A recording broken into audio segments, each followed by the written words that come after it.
Your most welcome on Dronacharya classes. Dronacharya classes पे आप सभी लोगों का स्वागत है। आज से हम लोग एक नई सीरीज़ शुरू करने वाले हैं जो कक्षा 12 की एनसीईआरटी मैथ का संपूर्ण हल होगा। और उसी हल में आज पहले चैप्टर का जो पहला चैप्टर है हमारा संबंध एवं फलन, उसका 1.1 चैप्टर का सलूशन देखेंगे। चलिए आइए शुरू करते हैं। तो प्यारे बच्चों, आज जो पहला चैप्टर हम लोगों को पढ़ना है और वो चैप्टर है संबंध एवं फलन। वो संबंध और फलन क्या है? देखिए, मैथ में एक क्रम बनाया गया है और मैथ का जो क्रम है, सबसे पहले आपको संबंध यानी रिलेशन पढ़ाए जाते हैं। रिलेशन के बाद आपको पढ़ाया जाता है फंक्शन। रिलेशन के बाद आपको क्या पढ़ाया जाता है? फंक्शन। और फंक्शन के बाद सारी चीज़ें आती हैं, क्योंकि अगर आपने रिलेशन नहीं पढ़ा तो आपको फंक्शन समझ में नहीं आएगा। और अगर फंक्शन समझ में नहीं आएगा तो मैथ तो बिल्कुल आपके लिए दूर की कौड़ी होगी। इसलिए फर्स्ट ऑफ ऑल हम लोग जो क्लास शुरू करेंगे और जो पहली क्लास होगी वो क्लास होगी संबंध की। और संबंध के अंतर्गत जो चैप्टर है हमारा प्रश्नावली 1.1, उसका हल हम लोग देखेंगे। तो चलिए आइए बिना देर के शुरू करते हैं। देखिए, पहले हम थोड़ा संबंध के बारे में बताते हैं। संबंध है क्या? संबंध दो व्यक्तियों के बीच का एक बंधन है जिसके द्वारा हम लोग एक दूसरे को बांधते हैं। और हो भी सकता है दो व्यक्तियों के बीच, दो राशियों के बीच, दो क्वांटिटी के बीच जो मतलब बांधने का तरीका है वही संबंध कहलाता है। तो संबंध को आइए हम लोग देखते हैं। और चैप्टर में संबंध के बारे में कुछ बताया गया है, उस संबंध के बारे में हम आप लोगों को जानकारी देते हैं। वो जानकारी इस प्रकार है कि संबंध जो होगा एक सेट से दूसरे सेट पे होगा। जैसे मान लीजिए कोई सेट है, ये 1 2 3, जिसमें 3 अवयव हैं। बी कोई सेट है जो 1 4 9 से है। तो हमेशा जो संबंध होगा वो 2 सेट पे होगा। और जो रिलेशन बनेंगे, जो रिलेशन आएंगे, वो रिलेशन जो होगा वो भी एक सेट होगा। जैसे ए एक सेट है, बी एक सेट है। जो रिलेशन बनेगा आर, वो भी एक सेट होगा। और वह जो रिलेशन होगा वो सेट तो होगा ही, लेकिन वो सब सेट होगा ए क्रॉस बी का। ये परिभाषा मुख्य होनी चाहिए। ये बात आपको समझ में आ रही है कि नहीं आ रही? सबसे पहले संबंध पढ़ने के लिए आपको ए क्रॉस बी की जानकारी होनी चाहिए। क्या आप लोगों को ए क्रॉस बी की जानकारी है?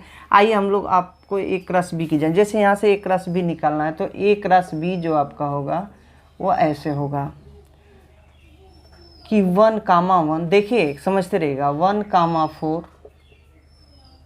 1, 9, 2, 1, 2, 4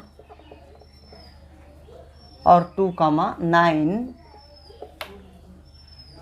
फिर आगे 3, 1, 3, 4 और 3, 9। ठीक। अब देखिए, यह एक क्रॉस बी है। अब जो रिलेशन होगा उसके लिए जो बाउंड है, वो बाउंड क्या है? वो बाउंड ये है कि आप जो रिलेशन बनाएंगे वो रिलेशन ए क्रॉस बी का सबसेट होना चाहिए। डायरेक्टली लिखा है कि R is the subset of A cross B. मतलब अगर कोई रिलेशन ए क्रॉस बी से बाहर है, ए क्रॉस बी का सबसेट नहीं है, तब उस रिलेशन को हम लोग मान्यता नहीं देंगे मैथ में। इसको समझने के लिए आप दूसरे तरीके से भी समझ सकते हैं। जैसे कोई समाज ले लीजिए, समाज हमारा ए क्रॉस बी हो जाएगा। अगर कोई उस समाज में रहने वाले दो व्यक्ति आपस में कोई संबंध बनाते हैं और वह संबंध समाज के दायरे से बाहर है, तो समाज उस संबंध को मान्यता नहीं मिलेगी। ठीक यही बात यहाँ पर भी है कि यदि आप ए क्रॉस बी से बाहर कोई संबंध निर्धारित करते हैं तो उस संबंध को मान्यता नहीं दी जाएगी। तो ये बेसिक फार्मूला है, बेसिक इसका जो स्ट्रक्चर है वो है। अब इसके बाद जो आता है, संबंध कई प्रकार के होते हैं। जैसे संबंध क्या है, यहाँ पर हम लोग जो संबंध स्थापित करेंगे वह एक ही सेट में करेंगे, जैसे दो सेट नहीं होगा। जैसे a बराबर 1 2 3, तो हमारा जो संबंध होगा वो उप समुच्चय होगा, यानी अब सबसेट होगा एक राशि का।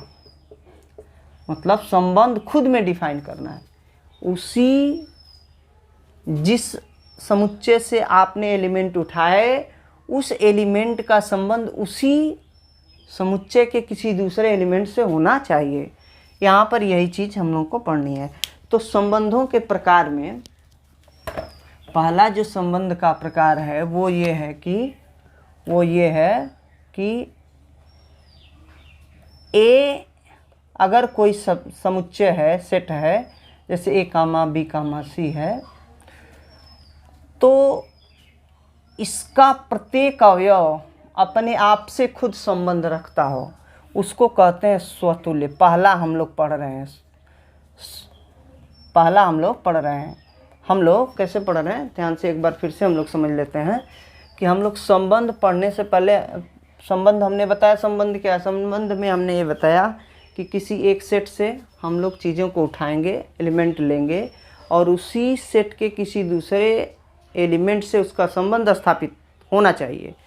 यदि ऐसा है और वह संबंध सबसेट है किसका, उसी समुच्चय के क्रॉस का, तब हमारा संबंध स्थापित होगा। तो इसी चीज़ को पढ़ते हुए हम लोग आगे बढ़ेंगे और संबंधों के प्रकार को पढ़ेंगे। संबंधों के प्रकार, तो संबंधों के प्रकार में जो पहला संबंधों के प्रकार, इसमें जो पहला है उसे कहते हैं स्वतुल्य संबंध।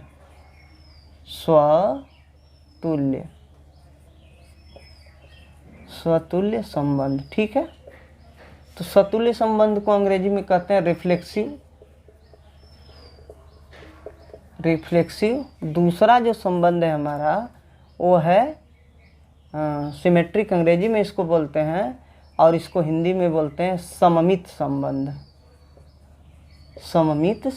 इसको अंग्रेजी में कहते हैं सिमेट्रिक, ठीक। तीसरा जो है वो है हमारा संक्रामक संबंध, और संक्रामक संबंध को अंग्रेजी में कहते हैं ट्रांजिटिव। क्या कहते हैं? ट्रांजिटिव, ठीक। तो पहले हम लोग जानेंगे स्वतुल्य क्या है, फिर जानेंगे सम्मित क्या है, फिर जानेंगे संक्रामक क्या है। Reflexive, what is reflexive, what is symmetric, what is transitive. तो पहले हम लोग समझेंगे स्वतुल्य क्या है। आइए हम लोग समझते हैं, ठीक है। विधिवत समझेंगे तो हम लोगों को कोई दिक्कत नहीं होगी। बात आगे हम लोग क्वेश्चन को बड़े आसानी से सॉल्व कर लेंगे। चलिए आइए शुरू करते हैं। देखिए, मान लीजिए कोई एक समुच्चय है A बराबर 1 2 3, ठीक। और रिलेशन हमारा बनता है, आपस में बनेगा। रिलेशन जो बनता है वो रिलेशन इस प्रकार बन जाए 1, 1, 2, 2, 3, 3। तो यह किस कैटेगरी में चला जाएगा? संबंधों के प्रकार में पहला हम लोग पढ़ रहे हैं क्या? स्वतुल्य। और यह किसकी कैटेगरी में चला जाएगा? स्वतुल्य की कैटेगरी में चला जाएगा। मतलब इसको अगर एक परिभाषा दी जाए तो हम कहेंगे कि for every a element of a के लिए ये परिभाषित होना चाहिए A, A से, ठीक है। For every a elements of a, एक राशि, ठीक है। मतलब इसमें 1 2 3 अवयव हैं। एक का खुद से एक से संबंध होना चाहिए, 2 का 2 से होना चाहिए, और 3 का 3 से होना चाहिए, ठीक है। तब हम क्या कहेंगे कि यह स्वतुल्य संबंध है। यदि आप कहते हैं कि क्या 1 से 1 का हो गया, 2 से 2 का नहीं हुआ, 3 से 3 का नहीं हुआ, तो क्या है? स्वतुल्य संबंध नहीं होगा, ठीक है। तो नहीं आएगा, ठीक। अब स्वतुल्य समझ गए आप। अब हम समझते हैं क्या दूसरा जो है हमारा वो दूसरा है क्या, सममित संबंध। क्या, सममित संबंध। अब सममित संबंध को क्या करना है, देखिए ध्यान से।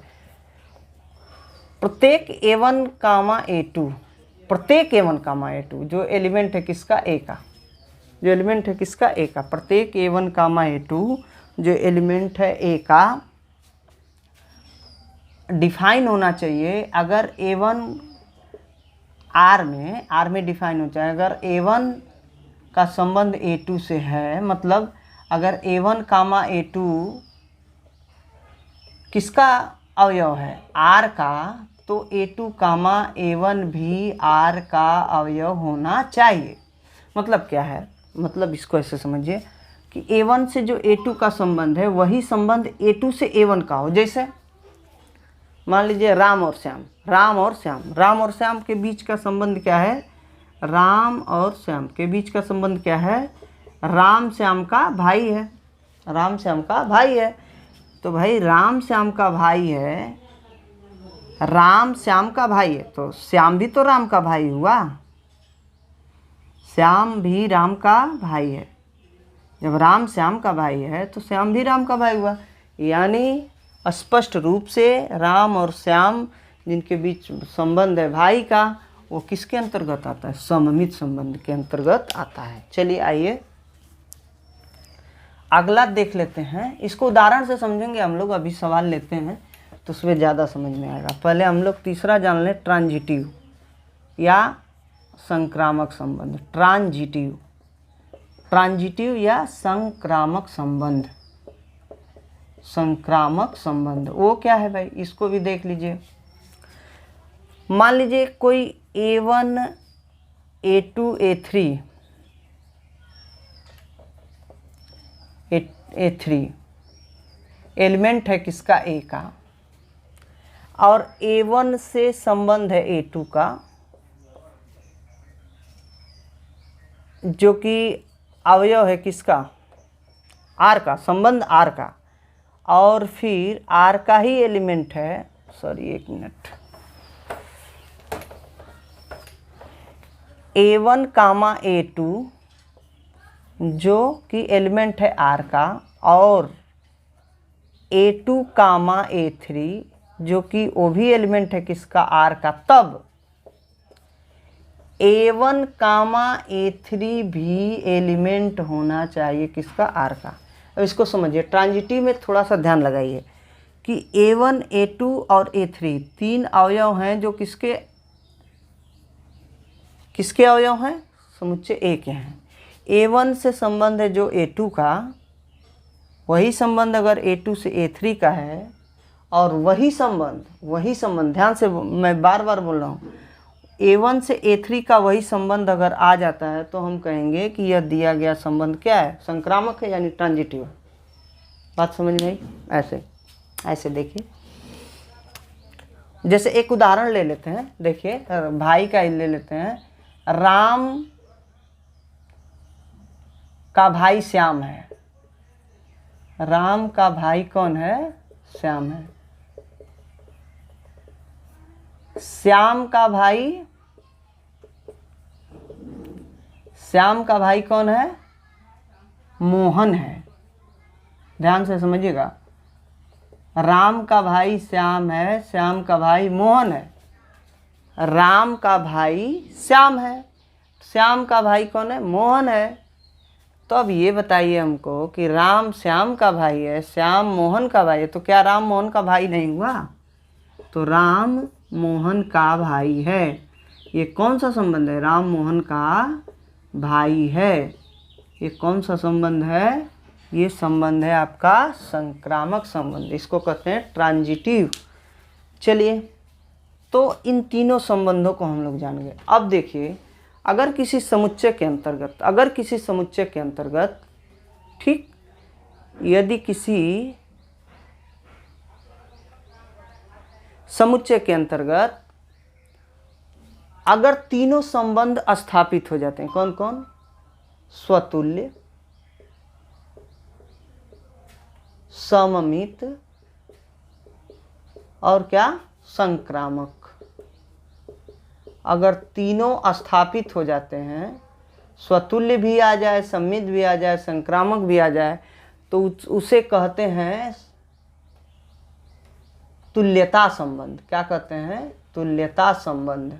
अंग्रेजी में इसको कहते हैं इक्विवेलेंस रिलेशन। क्या कहते हैं? Equivalence relation. इसे क्या कहते हैं? Equivalence relation. क्या कहते हैं? Equivalence relation. क्या? अगर किसी समुच्चय के अंतर्गत तीनों संबंध स्वतुल्य, सममित, संक्रामक यदि आ जाता है तो उसे हम कहेंगे तुल्यता संबंध। इसको अंग्रेजी में क्या बोलेंगे? Equivalence relation. तो आपने क्या सीखा? आपने ये सीखा कि संबंध के 3 प्रकार हैं। वो कौन कौन से हैं? पहला है स्वतुल्य, दूसरा है सम्मित और तीसरा क्या है? संक्रामक। और यदि ये तीनों संबंध किसी एक ही समुच्चय के अंतर्गत पाए गए तो वो तीनों संबंध मिला के एक नया नाम हम देंगे। उस नाम को क्या कहेंगे? तुल्यता संबंध या इक्विवेलेंस रिलेशन। समझ में आ गया? चलिए आइए तुरंत, अब ये तो थ्योरी थी, अब हम इसको आप लोगों को इसका क्वेश्चन सॉल्व करके दिखाते हैं। ठीक, क्वेश्चन सॉल्व करके दिखाते हैं। ठीक है, क्वेश्चन सॉल्व करते हैं। एक्सरसाइज हम लिख देते हैं ऊपर, एक्सरसाइज 1.1।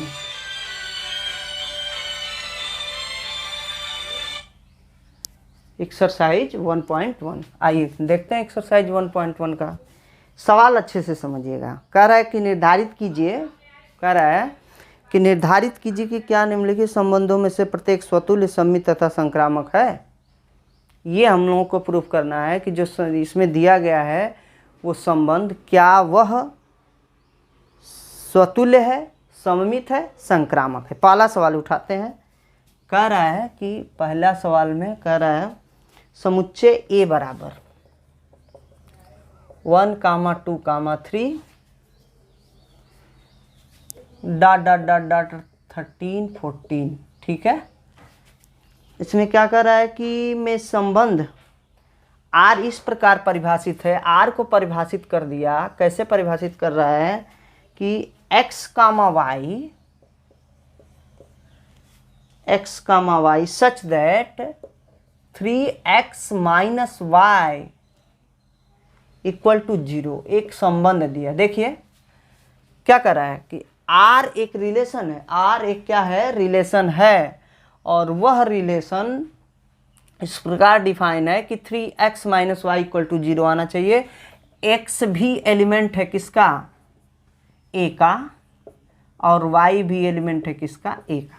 समझ में आया? इतना कह रहा है कि a बराबर इतना, r बराबर x, y such that 3x minus y equal to 0।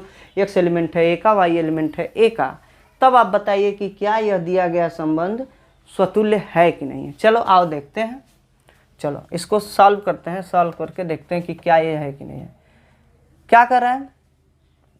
3x minus y equal to 0। ठीक, हम लोगों को क्या करना है कि इसी संबंध को उठाना है। 3x minus y equal to क्या? 0 बराबर 0। तो 3x बराबर क्या होगा? मैथ से y हो जाएगा, कोई दिक्कत नहीं है।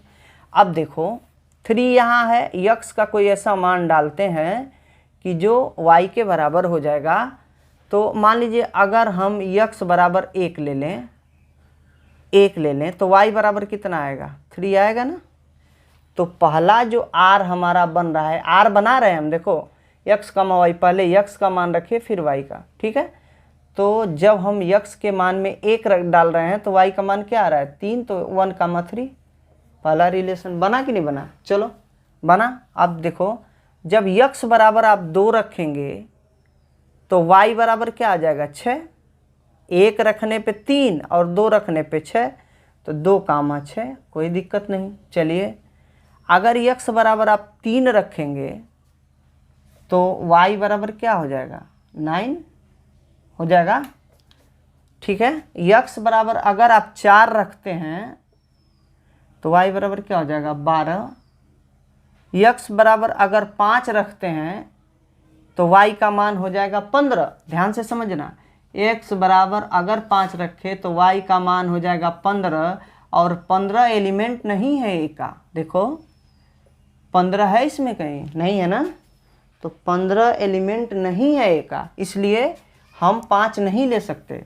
तो हमारा जो रिलेशन बन रहा है वो रिलेशन इतना बन रहा है। अब क्या करा है? अब क्या करा है, ध्यान से समझिएगा। करा इसको चेक करना, इसी रिलेशन को चेक करना है स्वतुल्य है कि नहीं। बताओ, एक का संबंध कहीं एक से मिला क्या? क्या 1 का संबंध 1 से मिला? तो कहेंगे कि एलिमेंट नहीं है आर का। 1 का 1 आर में है? नहीं है, तो स्वतुल्य नहीं है। यहाँ पे लिखना, चूंकि 1 का 1 not elements of R, then अतः स्वतुल्य नहीं है। पहला तो हो गया भाई, स्वतुल्य नहीं है। आगे चलिए, दूसरा देखते हैं। दूसरा क्या कर रहा है? दूसरा ये कर रहा है, देखो समित चेक करना है। देखो 1,3 इसका एक अवयव है। 1,3 एलिमेंट है आर का, बट लेकिन 3,1 एलिमेंट नहीं है आर का, अतः सममित नहीं है। नहीं है, ठीक है, सममित नहीं है, ठीक। अच्छा, आगे देखिए। अब हम चेक करते हैं, क्या स्वतुल्य चेक कर लिया, सममित चेक कर लिया। अच्छा, एक चीज, सममित में कोई दिक्कत नहीं है। 1,3 इसका है ना, क्या 3,1 कहीं मिलता है? नहीं मिलता है, इसलिए स्वतुल्य सममित नहीं है। अब आइए हम चेक कर लेते हैं, क्या ट्रांजिटिव। ट्रांजिटिव में क्या है? 1,3, देखो 1,3 3,9 जो सेकेंड एंट्री है उससे शुरू होने वाला एक हमारा एलिमेंट है 3,9। बट क्या तब जब 1,3 और 3,9 तो हमें मिलना क्या चाहिए? हमें क्या मिलना चाहिए? 1,9 मिलना चाहिए कि नहीं? हमने यही तो कहा, A1 से अगर A2 का संबंध है, A2 का संबंध अगर किससे है? A3 से है, तो A1 का संबंध A3 से होना चाहिए। लेकिन यहाँ तो कहीं नहीं है, तो अतः यह प्रूव कर लेते हैं हम कि यह सममित नहीं है और यह क्या नहीं है। तो हम देखेंगे कि कहेंगे कि 1,3 और 3,9 एलिमेंट है आर का, बट 1,9 एलिमेंट नहीं है आर का, एलिमेंट नहीं है आर का, अतः संक्रामक नहीं है, संक्रामक नहीं है। तो जो पहला सवाल था, न ही स्वतुल्य है, ना ही सममित है और ना ही संक्रामक है। ठीक है, समझ में आ गया। अब अगला सवाल देखेंगे। ठीक, दूसरा सवाल देखिए। दूसरा सवाल क्या है हमारा? प्राकृतिक संख्याओं के समुच्चय यन में, प्राकृतिक संख्याओं का समुच्चय ए बराबर क्या दे दिया हमारा? ए बराबर दे दिया यन। यन के बारे में पता है, यन एक प्राकृतिक संख्याओं का समुच्चय होता है। जब यन की बात करते हैं तो वो क्या होता है? 1, 2, 3, dot dot dot dot dot dot dot. ठीक है, ऐसे चलता है। अब ये यन मैंने लिख दिया, आपको इसको समझते रहेंगे। क्या कर रहे हैं? प्राकृतिक संख्याओं के समुच्चय यन में आर रिलेशन दे दिया। रिलेशन क्या दिया? यक्स कामा वाई, y बराबर x प्लस 5, y बराबर x प्लस 5 तथा x is less than 4। X की वैल्यू 4 से ज़्यादा नहीं होगी। तो बताओ यक्स का मान हम क्या क्या रख सकते हैं? 1 रख सकते हैं, 2 रख सकते हैं, 3 रख सकते हैं। आप कहेंगे 4 से लेस रखना है तो 0 भी रखिए, -1 भी रखिए। पर क्यों रखें? क्योंकि इसने कह दिया कि यन में 0 नहीं आता है और यन में -1 भी नहीं आता है। तो अब जब हम y का मान निकालेंगे तो यक्स के सापेक्ष with respect to x y की वैल्यू क्या होगी? y बराबर यक्स की जगह 1 इंटर कीजिए तो y बराबर 6, यक्स बराबर 1 पर y बराबर 6, x बराबर 2 पर y की वैल्यू क्या होगी? 7 हो जाएगी, y बराबर 7। यक्स बराबर 3 पर y की वैल्यू क्या हो जाएगी? 5 + 3 मतलब 8 हो जाएगी। तो जो हमारा पेयर रिलेशन बन रहा है वो रिलेशन क्या बन रहा है, देखिए ध्यान से इधर। रिलेशन बन रहा है कि 1,6 पहला, दूसरा 2,7 और तीसरा 3,8। अब आप इसी में खोज लीजिए, क्या 1,1 एलिमेंट है क्या आर का? नहीं है भाई, कहाँ है 1,1 इसमें? स्वतुल्य नहीं है, स्वतुल्य नहीं है। ठीक है, अब दूसरा देखते हैं हम लोग। दूसरा, अब देखो स्वतुल्य हो गया। अब यदि 1,6 एलिमेंट है आर का, तो 6,1 भी एलिमेंट होना चाहिए, एलिमेंट आर का होना चाहिए, बट है क्या? नहीं है, अतः सममित नहीं है, सममित नहीं है। ठीक है, अब आ गई बात हमारी क्या? अब संक्रामक पे देखिए ध्यान से। 1,6 और 6, कुछ है नहीं, मतलब हमें 1,6 और 6 से कुछ शुरू नहीं हो रहा, 2,7 7 से कुछ शुरू नहीं हो रहा, 3,8 8 से कुछ शुरू होना है, अतः यह ट्रांजिटिव भी नहीं है, अतः संक्रामक भी नहीं है, संक्रामक भी नहीं है। ठीक है, अतः यह क्या नहीं है? संक्रामक नहीं है। ठीक, तो ये संक्रामक नहीं है, तो ये ना ही सम्मित है, ना ही वो सम्मित है और ना ही संक्रामक है, ना ही स्वतुल्य है, ना ही सम्मित है, ना ही संक्रामक। चलिए, 2 क्वेश्चन हो गया।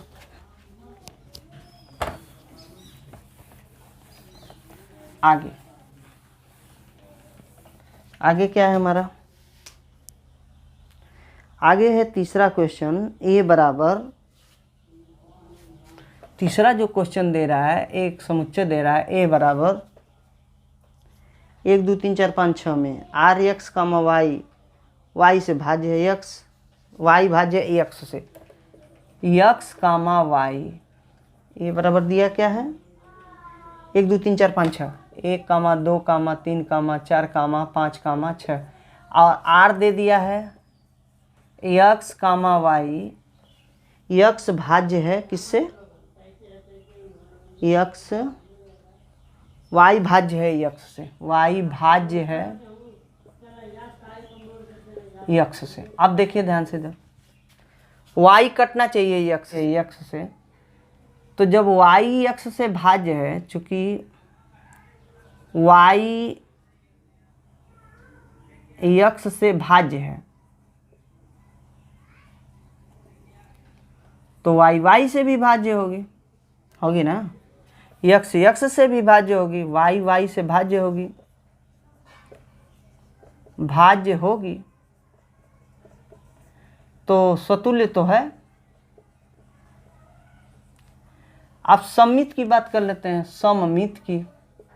सम्मित के लिए अब देखो, अगर वाई एक्स से भाज्य है, मतलब एलिमेंट है आर का, बट एक्स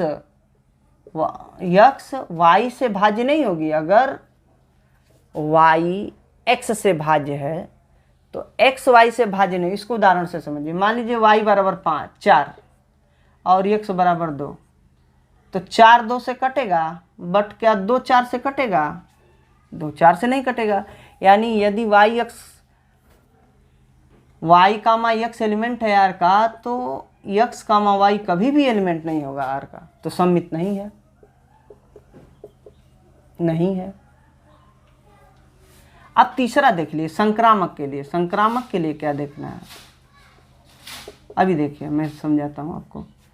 मान लीजिए कि एक्स वाई एलिमेंट है आर का, वाई भाज्य किससे? एक्स से। वाई को भाग लगा सकता है एक्स, और वाई को भाग लगा सकता, और एक्स वाई को भाग लगा देता है एक्स, ठीक, और वाई भाग लगा देता है किसको? जेड को। y को भाग लगाता है x और y भाग लगा देता है z को, तो निश्चित रूप से x z को भी भाग लगाएगा। तो इसमें आपको संक्रामक मिल रहा है। क्या मिल रहा है? संक्रामक है। ठीक, तो आज के लिए इतना ही दोस्त। अगले क्वेश्चन को लेकर हम लोग कल फिर से हाजिर होंगे। अगर आपको वीडियो थोड़ी सी भी पसंद आई हो तो इसके लिए लाइक कर दीजिएगा, सब्सक्राइब कर लीजिएगा, और चैनल पे नए हैं तो सब्सक्राइब करने के बाद आप बेल आइकन को प्रेस कर लीजिए ताकि आने वाली वीडियो आपको आगे मिलती रहे। धन्यवाद।